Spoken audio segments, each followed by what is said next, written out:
¿cómo están? Pues aquí feliz y contenta. Y pues como has estado viendo, porque seguramente no te los pierdes, hoy vamos a crear un espacio que posiblemente te cuestionas mucho o a lo mejor ni siquiera tienes consciente, pero creo que es importante hablar de todo lo que hoy está ocurriendo en nuestro mundo y que en momentos creemos que debemos hacer algo o no debemos hacer algo, tengo alcances o no tengo alcances, y en lo que termino es más en frustración, en ansiedad. Por eso ahora hay tanta ansiedad, porque tal vez pienso tanto y estoy tan deseoso de ser lo mejor o de saber cómo solucionar lo que está, que termino más desgastado y tal vez no siendo productivo. Así es que, pues para compartir este tema, porque es algo que yo creo que compartimos él y yo de muchas formas, pues te haremos parte de esta conversación y de esta charla en este espacio. Así es que voy a presentarte a alguien que pues seguramente conoces, porque pues con él inauguramos nuestro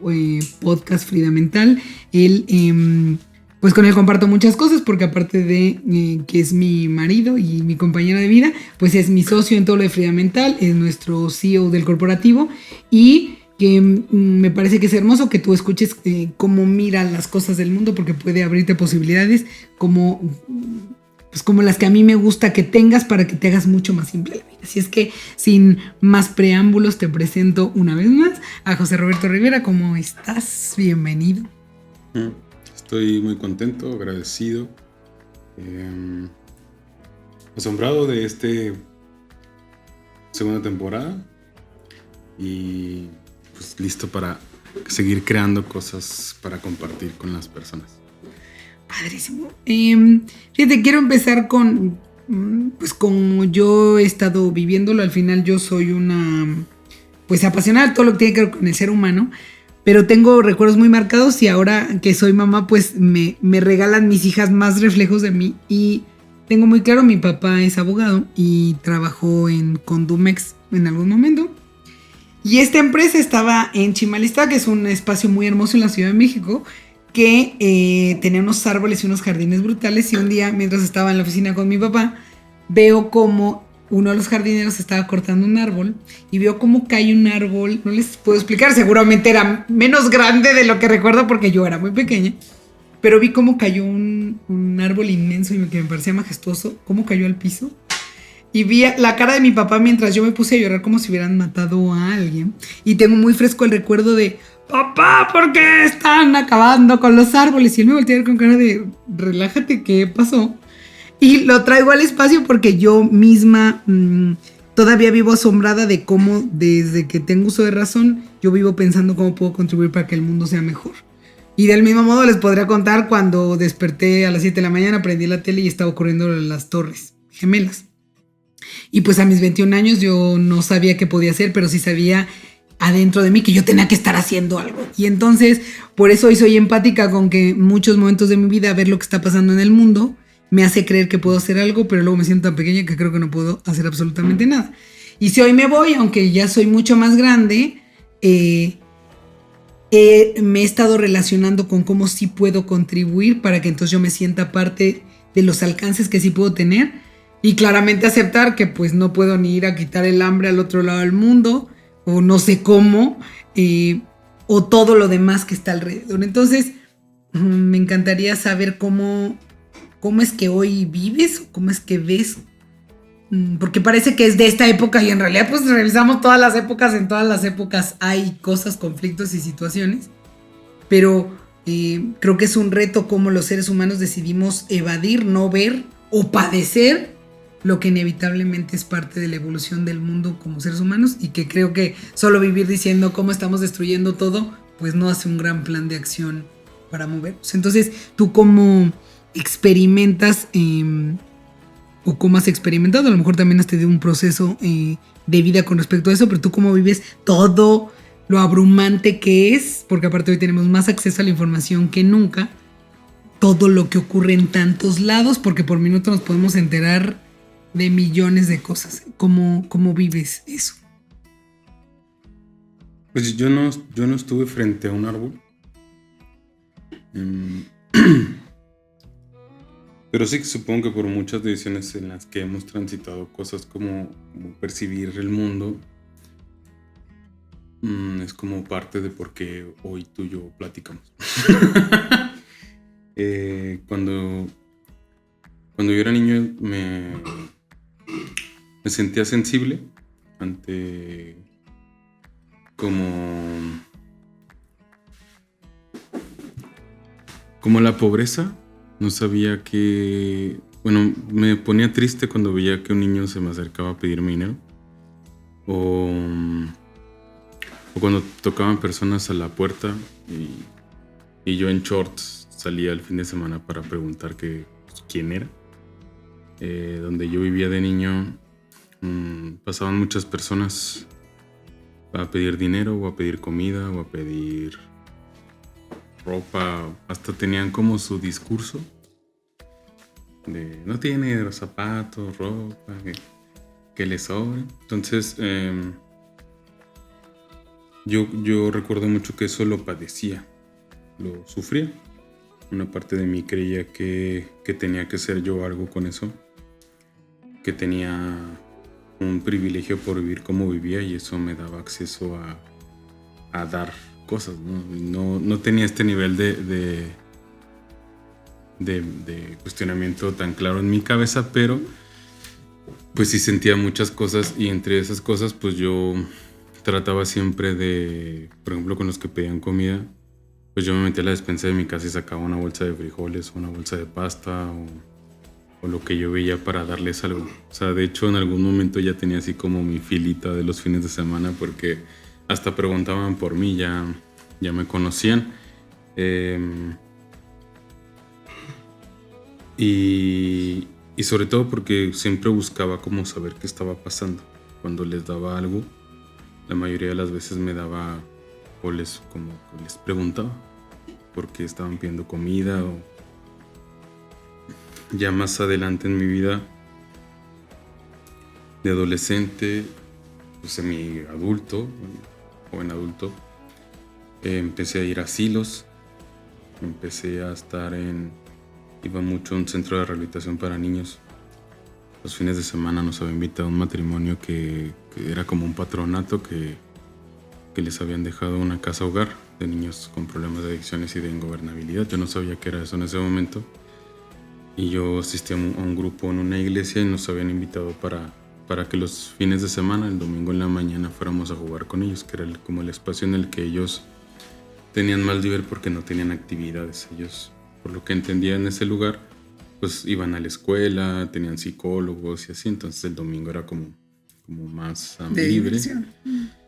Y los que sí tenían como la relación con sus papás, pues los papás iban y los visitaban o iban por ellos para llevarlos a comer o así, y los que no se quedaban solos. Entonces esa era como nuestra función, ir a jugar con ellos. Y parte de lo que a mí me llamaba mucho la atención es que parte de lo que nos pedían estas personas es que nunca habláramos a solas con ellos. Entonces a mí me llamaba mucho la atención, cosa que de todas formas hice porque porque la obediencia. Él va a ver el podcast de hace un momento, más bien del su momento, de lo que grabamos en el episodio anterior con Ana, pues te va a quedar muy bien aquello de la responsabilidad. Entonces eran historias que para mí eran muy fuertes.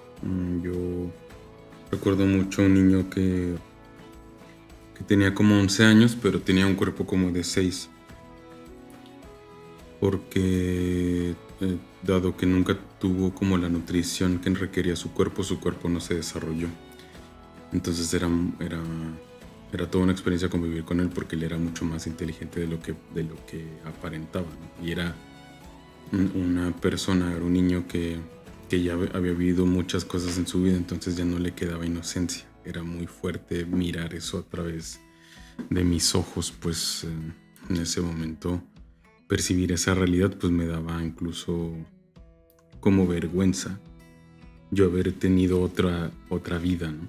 Él nace en un municipio chiquito de Chihuahua. Su mamá no lo quería tener y como no lo pudo abortar, se lo regaló a su vecina y su vecina le pegaba desde que era bebé. Entonces él a los 2 años decide salirse de su casa y a los 3 años ya tenía amigos de la calle y sobrevivían drogándose con resistol y comiendo de comida robada de tienditas hasta que lo agarraron a los 5 años. Y como no hay un cerezo para ese tipo de personas, pues por eso los meten en este tipo de centros. Entonces él fue y salió muchas veces y pues hicimos como una amistad, no sé si llamarlo así, pero me contaba su historia como yo contarte que fui al Oxxo y me compré una coca, ¿no? O sea, lo que yo escuchaba era muy fuerte. Y también en ese tiempo, posteriormente, yo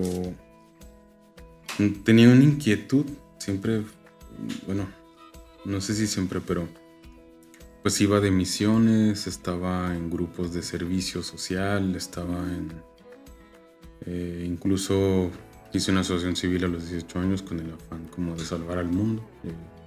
El objetivo de esa asociación era la reinserción social de niños con problemas de ingobernabilidad, de adicciones, sobre todo porque a mi percepción pues eran como víctimas de un sistema que se repetía, del que era muy difícil que salieran por sí mismos porque no tenían más oportunidades. Entonces me acuerdo mucho que en las primeras como interacciones que tuve para hacer algo con eso, ya una vez que estuve constituido, a mí lo que me llamó mucho la atención en ese momento es que me cobraron, un notario me cobró por hacer eso, ¿no? Entonces para mí es, regálamelo, pues voy a servirle al mundo, ¿no? No tenía mucha relación con lo que era el sistema económico en ese momento, tenía como una idea de lo que era el dinero. Y después de visitar varios notarios, conocí a una chica que me ayudó con eso. Y solamente me cobró el trabajo de la Secretaría de las Escrituras. Entonces fue toda una experiencia. Yo iba en camión a buscar notarías porque tenía muchas ganas de salvar al mundo y creía que ese era como un medio. Y la primera vez que yo me siento a como platicar de eso con un programa que hice de fútbol, me inspiré en un programa de Colombia que trabajaba en colonias marginadas. Es un nombre muy feo, pero era como de muchos problemas de adicciones. Hubo una asociación en Colombia que lo que decidió fue enseñar valores a través del fútbol y llevarlos a otras posibilidades. Entonces me llamó mucho la atención porque aparte del fútbol me parece algo divertido. Siempre me gustaban los deportes. Y en ese momento el que era el director del DIF en Chihuahua era amigo de mi papá. Entonces me acuerdo mucho que en una carne asada le pregunté que si pudiera visitarlo a su trabajo y me dijo que sí, que con mucho gusto me recibía. Y cuando fui a visitarlo, pues me dio un trato muy bonito porque era hijo de su amigo. O sea, percibí que sí, que fue más amable por eso. Uh-huh. Y cuando ya me senté en su oficina, le explico lo que quiero hacer y me acuerdo mucho de su cara de... ¡Qué gran sueño, chicuelo! No tienes ni idea de lo que estás haciendo. De hecho, prácticamente eso me dijo, no. Qué padre, me dijo, qué padre que piensas así, qué padre que tienes esas ideas, pero es muy difícil lo que quieres hacer. Yo me acuerdo mucho que la solución que yo le planteaba para empezar ese proyecto era que yo requería un balón de fútbol y un sueldo para un maestro que ya había convencido de trabajar en eso, ¿no? Ya había yo, sin estudiar cero de medicina o de psicología, me había aventado un par de tesis cagadamente me metí incluso hasta la Universidad Autónoma de Chihuahua a ver tesis de salud en la Facultad de Educación Física para hacer como un recopilado de información y con eso hacer un proyecto basado en estudios, ¿no? Es muy difícil, al menos para mí en ese momento, demostrar que mi proyecto pues iba a tener un impacto de salud en algo que tenía que ver con adicciones a través del deporte, cuando pues, yo tenía 19 años. No tenía gran experiencia en eso, pero me parecía una gran idea, ¿no? Al menos yo creía que si podía ayudar a un niño, pues le iba a cambiar el universo a alguien. O sea, para mí era suficiente como el esfuerzo. Pero conforme fui avanzando en ese... O sea, me llamó mucho la atención cómo a la gente le costó darme un balón. Pues principalmente ese personaje en mi universo, o sea, era el del DIF, ¿no? Claro, pero qué interesante cómo, pues en tu vista de ese momento es que nadie me diera un balón y seguramente para los otros es le doy un balón y él va a estamparse contra la pared cuando crea o vea que el balón no es el que va a solucionar lo que él cree que va a solucionar. No, porque incluso recibí muchos comentarios, me acerqué a muchas personas. O sea, llegaba a percibir la preocupación de lo que yo quería hacer. Del nivel de entusiasmo. Porque yo con la mano en la cintura pues estaba listo para meterme en una colonia de alto riesgo, para llegar con muchas ganas a tener ganas de ayudar a las personas a través de deportes o así. Y pues para todos se veía como comprometida mi seguridad primero, ¿no? Entonces recuerdo incluso que hubo personas que me preguntaron dónde están tus papás para que te detengan, porque no estás escuchando a nadie. Ajá. O sea, de hecho, después parte de mi asombro de ir descubriendo este tipo de experiencias, trabajé en muchas cosas de eso, fue que yo tenía una vista única. O sea, el mundo no veía el mundo como yo lo veía. Y ni siquiera las personas a las que yo quería dirigirme para ayudar veían el mundo como yo lo veía. O sea, hasta hay personas que se llegaban a ofender. Sí, de escuchar tu idea. Y pues para mí, incluso llegué a experimentar como la desilusión de existir, ¿no?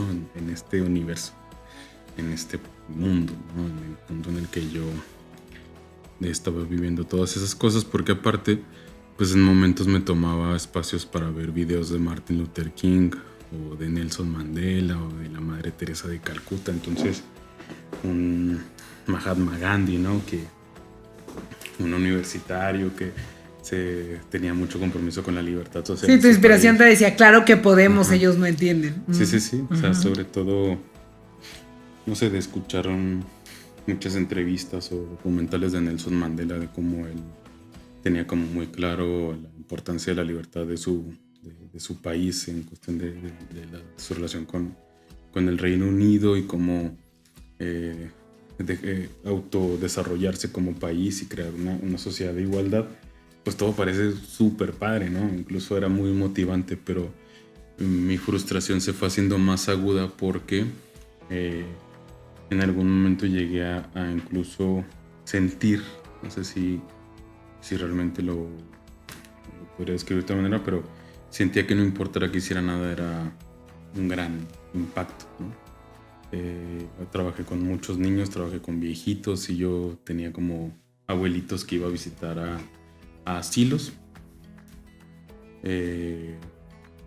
Dime algo, ¿cuándo vino la desilusión? O sea,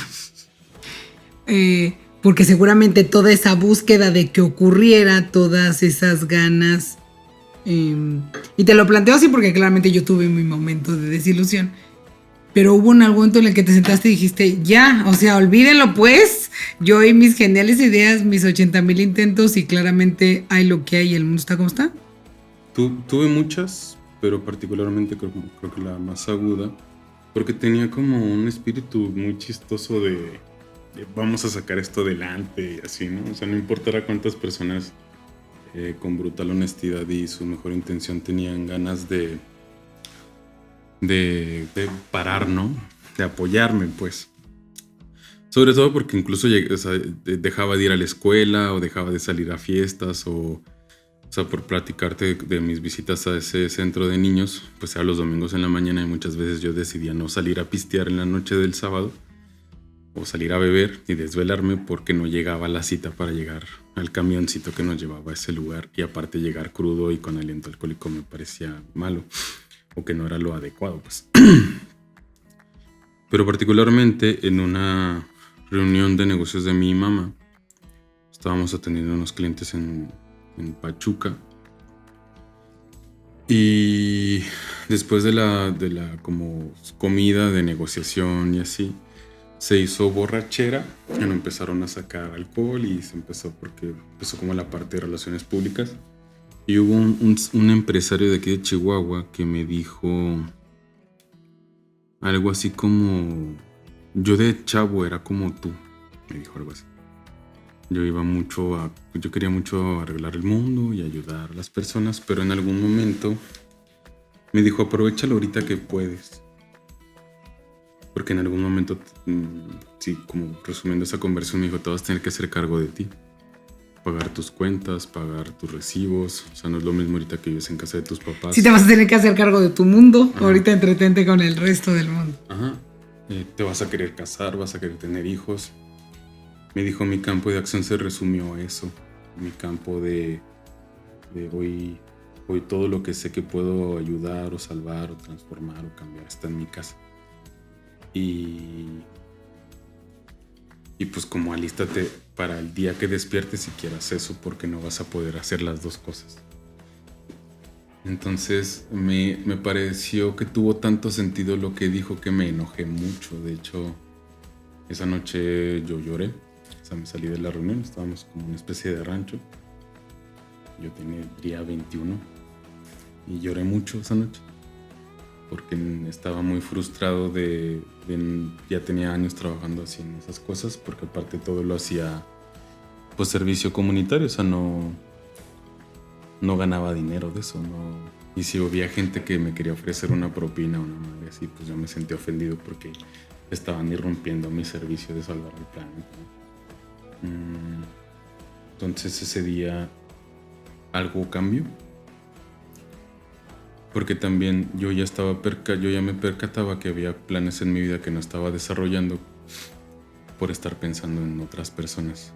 Y al mismo tiempo las otras personas ni era suficiente lo que hacía por ellas, a mis ojos no había un impacto que realmente les apoyara con hacer cosas, o sea...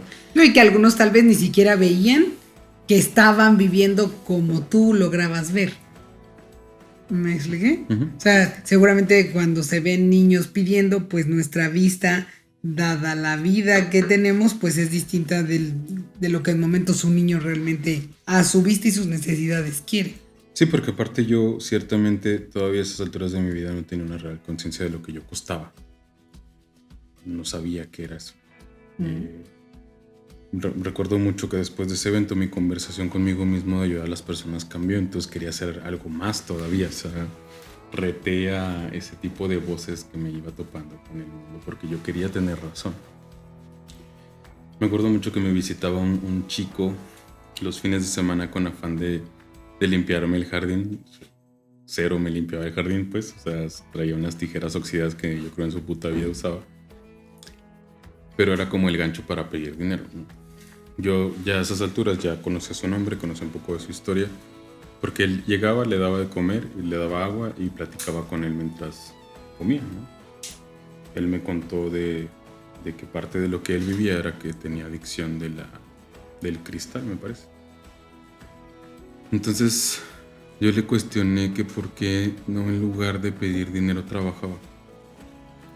Porque desde hace años conozco mi capacidad de sentir a las personas mucho más de lo que las personas se sienten. Yo he tenido todo un reto para aceptar eso de mí.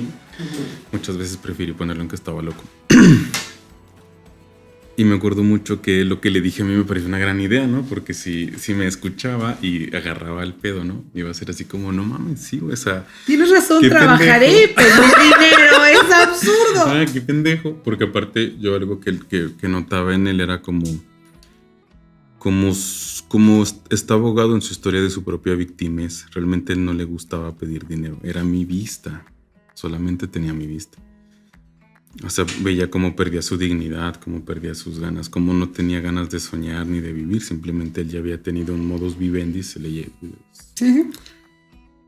Entonces, la vez que le pregunté esto, pues yo pensé que se iba a cuestionar, iba a ir conmigo. Y claro, güey, me agarré de las manos, íbamos a saltar juntos y iba a buscar trabajo, ¿no? Justo ahora quiero vender todo y ser millonario. Sí. Y me acuerdo mucho que le hizo sentido lo que le dije. Uh-huh. Me vio a los ojos y se enojó. Vi sus ojos de... ¿Ya no me quieres dar dinero? Sí, o sea, incluso, o sea, porque tenía varios así. Una vez tenía un señor que iba y me vendía plumas. Y yo todas las veces que me vendía plumas yo le daba de comer, no le compraba plumas. Y una O vez, él sí trabajaba. y una vez particularmente, sí, pero las vendía para no sé si me explico. Sí, Realmente vendía no. plumas y lástima. Ajá, vendía lástima. Y una vez lo invito a comer, o sea, lo pasé, y de hecho él se asusta, no se esperaba que lo iba a meter a mi casa a comer conmigo.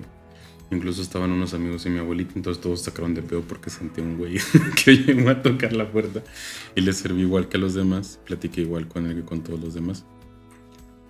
Y le pregunté, en la plática, pues, una comida familiar medio chusca, rara, le preguntó que quién es él, de dónde viene, y me cuenta un poco su historia.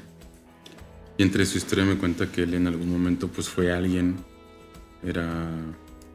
pues tenía familiares de dinero y le iba bien. En algún momento se equivoca en su vida y todo lo perdió y se terminó perdiendo en las adicciones y el alcoholismo y hoy buscaba salir adelante después de todo eso, pero ya no se sentía valioso. Entonces para mí era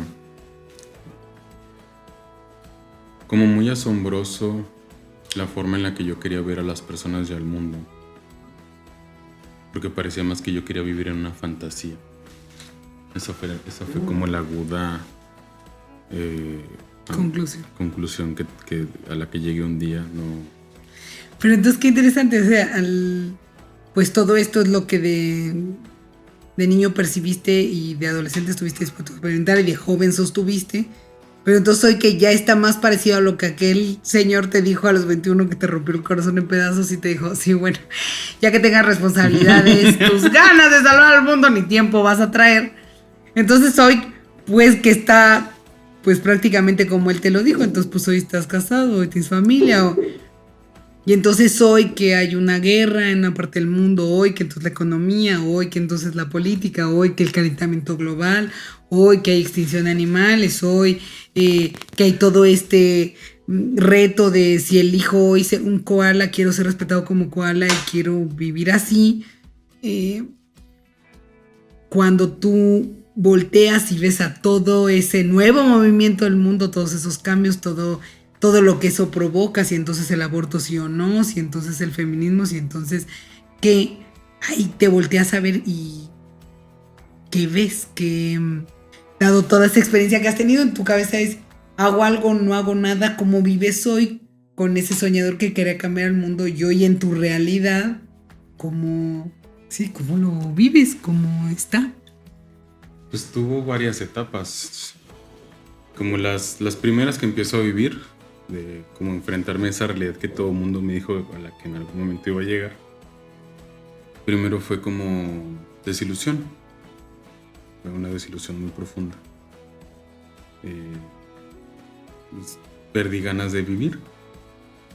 Todo me parecía un problema, todo me parecía abrumador, todo me parecía un panorama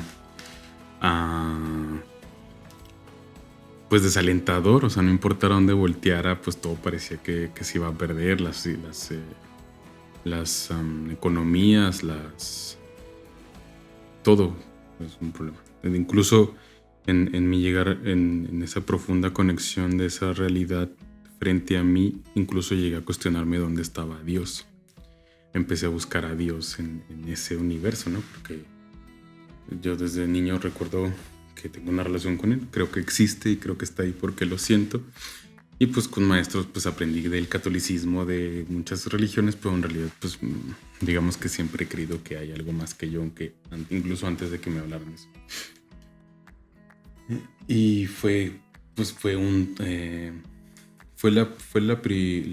creo que la primera vez, tal vez la más profunda que he vivido confrontación hacia él.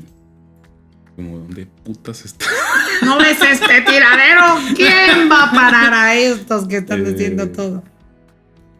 Y empecé... Porque aparte ya habías intentado ayudarle. Uh-huh. No hubo apoyos. Sí. Empecé a cuestionar profundamente el libre albedrío. Muchas cosas. O sea, ¿por qué como victimizarme de la libertad que tengo como ser humano, de la perspectiva de la realidad que puedo vivir, aunque no tenía ese nivel de conciencia? Entonces aprendí a vivir como amargado y a y en momentos o hubo mañanas en las que me despertaba con otro tipo de ganas y veía donde sí era posible hacer algo, pues. Pero es que fíjate, creo que eso es un punto que con muchas personas experimento. Pasa de ser unas ganas de hacer algo, Ajá. aún no sirve de nada. Sí. Y creo que eso es lo que más abunda. Pero yo conozco gente que cuando empezó el tema de separar la basura, tenía hasta 4 botes y guardaba y buscaba en dónde iba a llevar las pilas y a dónde iba a llevar las taparroscas para no contribuir, y el agua con la que se bañan la guardan para no sé qué. Pero también veo momentos que si pues sacas la basura separada y no está preparado quien recoge la basura para tenerla separada, pues termina pareciendo que no tiene sentido. Entonces empieza a venir la desilusión de, parece que no importa las ganas que tengo de sí aportar para hacer mi mejor versión y contribuir con el mundo y dejar de oír que estamos acabando con él y que se va a acabar. Es que yo creo... Parece que no hay manera de que pase algo. O sea, yo creo que para poder crear un cambio sostenido, tienes que tener un encuentro con la realidad. Creo que la desilusión es un paso importantísimo para poder llegar a la conclusión de crear algo de verdad. Claro, pero entonces una desilusión no se trata de que si hay un problema en el mundo y me entero de todos los problemas, yo crea que yo tengo que solucionar todos esos problemas. Porque a lo mejor creo que ahí es donde hay mucha sabiduría en el hombre que te dijo, ya vas a requerir hacerte cargo de ti. Y yo vivo convencida que si todos nos hiciéramos cargo de lo que a cada uno nos corresponde, sería mucho más simple. Sí, pero yo creo, hoy como lo vivo, con los años, como empecé como a recuperar esa confianza, no sé cómo llamarlo. Porque sí, yo creo que a estas alturas, pues conoces que tengo un soñador, pues inalcanzable. No, incansable. Incansable, perdón. Que todo el tiempo cree que es posible algo, todo el tiempo cree que se puede cambiar algo, todo el tiempo estoy buscando maestros o evidencias o conclusiones, porque así como puede, no sé, que tengamos hoy una crisis económica, política mundial, en el sentido del conflicto que hay entre Rusia y la Unión Europea, y que la Unión Europea decida poner penalizaciones económicas al comercio con Rusia, y Rusia decida cancelar sus envíos de gas de lo que provee el 40% de Europa, y eso genera un problema en realidad. Y también en ese problema existen nuevas posibilidades del caos, o sea, de ese mismo caos surgen posibilidades nuevas, o sea, surge la necesidad de que alguien invente nuevas cosas para poder subsistir con calor, con frío, con cocina, con otros medios, ¿no? O sea, y si soy un amante de ver la historia, entonces si me voy 100 años atrás, 200 años atrás, 500 años atrás, 1000 años atrás, 2000 años atrás, o sea, el ser humano todo el tiempo se va adaptando a lo que confronta al evento que tiene enfrente. E inevitablemente más allá a mis ojos de hacerte cargo de ti mismo, porque yo creo que es la parte fundamental para poderte sostener más allá del impacto que puedas crear, porque puedes crear muchos impactos, pero si al final terminas costándote a ti mismo, pues no sirve de mucho, pues. Porque creo que en mi profundo tal vez egoísmo de querer salvar al mundo, querer tener un mundo mejor, era porque yo quería tener un mundo mejor para mí. Sí. Yo quería ser feliz, yo quería que nadie sufriera, que todos corriéramos felices a un campo de fútbol y jugar muy felices los domingos, ¿no? O sea, hasta parecía que el sistema económico era un enemigo de la libertad del ser humano, ¿no? Por eso, pero fíjate cómo ahí estás partiendo de algo importante. ¿Cuánto realmente todos los que quieren cambiar al mundo creen que están pensando en el mundo, y lo que están pensando es cómo quieren que el mundo sea? Y yo creo que ese es el parteaguas principal de mi punto de toda esta conversación. Es que ahí partí. Si te hablo de, por ejemplo, mis 26, 27 años, me invitan a sumarme a una red nacional de actividades en pro de cosas, ¿no?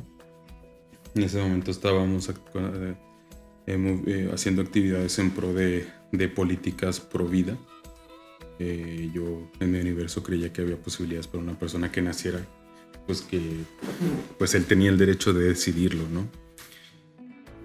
Y justamente me invitan a reuniones, que chistoso que llegaste allá, pero me invitan a reuniones en Ciudad de México con personas de la ONU, y las personas de la ONU nos enseñan a través de estudios y todo eso, que justo tenemos perspectivas y que no puedo yo ayudar a una persona en base a lo que yo creo que es. Me tengo que abrir a posibilidades de lo que la persona necesita realmente, no de lo que yo le quiero proveer. Y eso realmente pues causa impactos de mayor índole, sobre todo en masa. Y aparte, pues, como todo lo que está ocurriendo, todo está conectado, parece que se corrige una cosa y de todas maneras eso empuja a otra. Sí, entonces el reto es conforme fui avanzando en este tipo de conocimiento, en mi experiencia, o sea, no, escuché a muchas personas, pero me parecía que uno de los mayores problemas es que justo tuviéramos personas que se hicieran cargo de nosotros. O sea, para mí igual y más adelante conocí como más cienciología y estudios respecto a la ayuda del ser humano, en que primero tienes que proveer de sus necesidades básicas para que esa persona pueda después avanzar por sí misma, porque si esa persona padece, por ejemplo, de hambre, sus facultades mentales son limitadas, no funciona igual que alguien que comió y tomó agua. Entonces eso lo hace torpe y parece que se está haciendo güey con su vida, pero en realidad está sumergido en un problema mucho más grave que requiere ayuda. Como muy metido en mi filosofía de hay que dar pescados o enseñar a pescar. En realidad es una mezcla. Primero tienes que dar el pescado cuando esa persona se sienta vitalmente... Claro, que se convierta en todo un proyecto, que sea sustentable, no en salvar el momento y es no correcto. el permanente. Es correcto. Y la responsabilidad política, social, económica que eso representa, porque me he visto... relacionado a muchos proyectos de esa índole, pues hay muchas perspectivas. Hay gente que está completamente de acuerdo y gente que está completamente en contra. O sea, por ejemplo, si nos vamos a las políticas que hoy tenemos en nuestro gobierno, aparentemente populista o de izquierda, que está sacando becas para las personas de 1,500 pesos o para las escuelas, pues si nos vamos al sector público-privado, pues parece que es un derroche de dinero insostenible. Y si nos vamos tal vez a la micro o macroeconomía, que lo podemos ver con Estados Unidos, que viven en una economía artificial que es insostenible y que está por morir, porque realmente no tienen ese flujo de capital ni de dinero.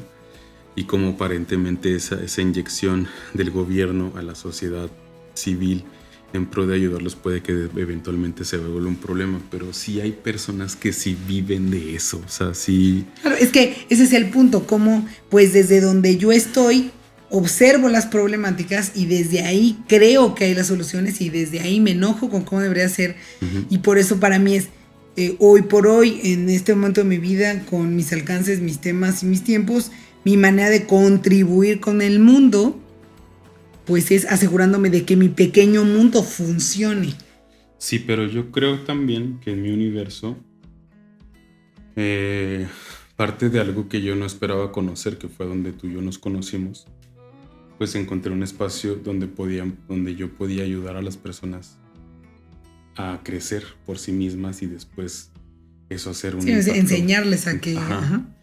Y yo muchos años me dediqué al desarrollo de negocios y a mí me parecía un tanto insípido, porque aunque me gusta muchísimo la lana, pues si no tiene un propósito y un objetivo, pues nomás es derrochar dinero, pues no me termina de fascinar, y desconectado de mi pasión, pues no me llevaba a nada, pues. O sea, en algún momento me llegué. Entonces sí encontraste al final de toda esa búsqueda de participar en hacer mejor el mundo, sí encontraste ya un camino. Sí. Es que más allá de que encontrarlo, elegí ese camino para hacerlo. Sí, yo lo que prefiero es porque creo que lo poderoso, porque igual que en todos nuestros episodios, podríamos hacerlo de 5 horas, pero creo que sería bien padre que... porque siempre mi punto es como hacer invitaciones para que la gente pueda encontrar sus respuestas o por lo menos se cuestione, porque mi punto de este tema tiene que ver con la cantidad de ansiedad que genera creer que está pasando un montón de cosas y yo tengo que hacer muchas cosas, recibo 20,000 instrucciones, entonces cuida el agua, entonces te bañes, entonces ya no comas esto, entonces no comas animales, entonces todo el mundo me explica, hay 1,000 opciones y lo terrible es que hay personas que terminan diciendo, ya me fastidié, no sé cómo, y entonces no hay una claridad de realmente cómo quién soy puede aportar para que funcione más simple para todos. ¿Cuál sería tu invitación para la gente con respecto a ese punto? Pues es que yo creo que la primera invitación que le pudiera hacer a cualquier mortal es que aprenda a distinguir que vive en una realidad y en su propia realidad. Siempre que estés sumergido en tu propia realidad y que no tengas capacidad de percibir que hay algo más afuera de ti, que hay mucha más información de la que tú tienes o percibes, pues se te cierra un mundo. El estar sumergidos en las noticias, porque aparte si la cultura y el ir estudiando, el ir leyendo, el ir cuestionando todo lo que percibes o vives, te va abriendo nuevos caminos. O sea, en mi universo, cuando yo aprendo a conocer el llamado quinto poder o cuarto poder, no me acuerdo cómo se le denomina a los medios de comunicación, y cómo se han utilizado por siglos los medios de comunicación para manipular las masas, para llevarlos a cierta dirección, pues me asombró la capacidad que tiene el ser humano en su oscuridad para mover eso, creando interpretaciones de una realidad, ¿no? Y cómo, o sea, un fotógrafo o un periodista puede manipular una noticia y hacerle creer a cierto sector del planeta que los malos son los rusos y en realidad el gobierno del tío Sam ha hecho pues, quiere darle libertad a todos, ¿no? A cambio de sus recursos naturales. Pero entonces, porque dijiste algo que se oye muy simple, pero tiene su grado de complejidad y pues yo amo facilitar la comprensión de nuestra información. Entonces, tú lo que invitas es, noten que cada uno tenemos nuestra realidad y vivimos en una realidad. Uh-huh. Entonces, aprender a convivir con lo que yo veo y creo versus lo que existe es el reto y la responsabilidad de cada quien. Pues digamos que ese para mí sería un paso. Otro paso sería dejarte. No, pues ya con que se logre ese vamos ganando chingos. Pero creo que también parte de lo que crea ansiedad, tristeza, enojo, desilusión o lo que sea es que te terminas peleando con la realidad que está. Y la realidad es. Sí, en vez de aprender a convivir con esa realidad, la quiero cambiar. Es correcto. En vez de cambiar mi realidad para relacionarme diferente con la que existe. Y si me voy a mis impactos más profundos de lo que he creado, tiene que ver con que acepté una realidad y a partir de esa aceptación tuve el piso para crear algo distinto. Pero qué increíble. Eso es más retante a todo lo demás que está ocurriendo en el mundo. Porque como eso depende de cada quien, de la disposición, la conciencia y la responsabilidad que conlleva, pues se vuelve uno de los retos de la humanidad. Y es que también, pues por siempre es más fácil. Yo creo que también que es fundamental nunca perder la conexión contigo y lo que sientes y tu instinto. Claro, es que de vuelta de ese tendríamos que hacer un capítulo porque para ti, para mí suena muy bien y hay personas con las que he trabajado que hacen cara de conecto conmigo, ¿cómo? Sí, y entonces pues suena es que sentir simple. Lo que sientes, pero, o sea, puede sonar muy simple, pero yo recuerdo más de una ocasión que tomé decisiones en la que mi contexto o mi microambiente me vieron con cara de qué chingados estás haciendo, a dónde putas vas, y yo tenía claro qué estaba haciendo. O sea, estaba dispuesto a estar equivocado y ser el malo de la historia en pro de lo que yo quería crear. Y eso, si me voy a puntos de vista, pues para algunos soy alguien bien interesante y para otros soy un gran hijo de puta. Entonces, el estar dispuesto a abrazar esa realidad, aunque no es mía, yo la estoy creando en pro de algo que no existe todavía, asumiendo que es posible y en una de esas sí está peor lo que yo termino creando, pero creo que es fundamental que si yo no me sostengo de mí, de lo que creo y de lo que quiero crear, no va a trascenderse nada. Claro, y lo sumaría que creo que es el reto con el que vamos a cerrar este espacio, pues yo puedo creer en lo que creo y luego aprender a co-crearlo con el resto del mundo. Porque si todos nos volvemos defensores de nuestra idea, pero no entendemos que nuestra idea va a sumarse a una realidad no, es que aparte en común, pues termina ocurriendo banderas y entonces todos quieren su bandera, pero nadie está dispuesto a ser parte del Pero eso creo que si hoy te hablo de mi presente, es lo que hoy lo hace mágico. O sea, yo vivo enrolado a mi idea, enrolándome a las ideas de los demás para hacer algo más grande. O sea, no... Sí, por eso me refiero que es el ingrediente extra, que cada uno tenga su idea y luego vea cómo va a co-crear con el resto del mundo. Para mí es irónico querer hacer un mundo mejor, pero sin incluir al mundo. Sí, es irónico. O sea, como yo quiero crear un mundo para que todos sean felices, pero... No, pero vas a ser feliz en este idioma. Pero al final, pues, no hablamos de algo simple, es un reto y podríamos estar horas porque seguramente mientras nos escuchas tú también dices, no, yo creo que, y también pienso que, porque creo que ese es el reto en el que vivimos. Cada cabeza es un mundo, todos tenemos una vista, una verdad y creo que el reto es permitirnos y comprender que si somos muchos tiene un sentido. Entonces entiende este mundo en el que vives internamente para que entonces puedas hacerte parte, co-crear y disfrutar ser parte del resto de los mundos. Así que pues es un gusto, me encantaría que durara más tiempo, pero claramente pues en algún momento tiene que terminar, pero te agradezco profundamente pues todo lo que compartiste, lo que pues eso que regalas de cómo lo ves y cómo lo vives, porque seguramente hay mucha gente que se sintió empatizada porque también han tenido grandes ideas de cambiar el mundo y hay quien hace cosas extraordinarias, como hoy los chicos que hacen aplicaciones a los 19 años y están creando cosas increíbles con el agua o con el metal o con el sargazo. Así como hay gente que está llorando en su casa porque se le va a acabar el mundo y no tiene ni puta idea qué hacer. Entonces te agradezco profundamente el espacio, compartir. Seguramente tendremos más espacios para eso. ¿Algo que quieras agregar para cerrar este episodio? Sí. Quiero cerrar con una canción. Para salvar al mundo de su melodiosa voz. No tiene vergüenza este con un poquito de amor. Y lo peor es que no es broma, así canta en la casa cuando él cree que va a arreglar todo. Sí, es real. El mundo entero puedes tú compartir. Y si estuvieran aquí las hijitas estarían queriendo cantar con él. Por lo menos en el minimundo pasan cosas mejores. Te mandamos un beso enorme. Gracias por haber estado en este espacio. Nos vemos en la próxima. Bye.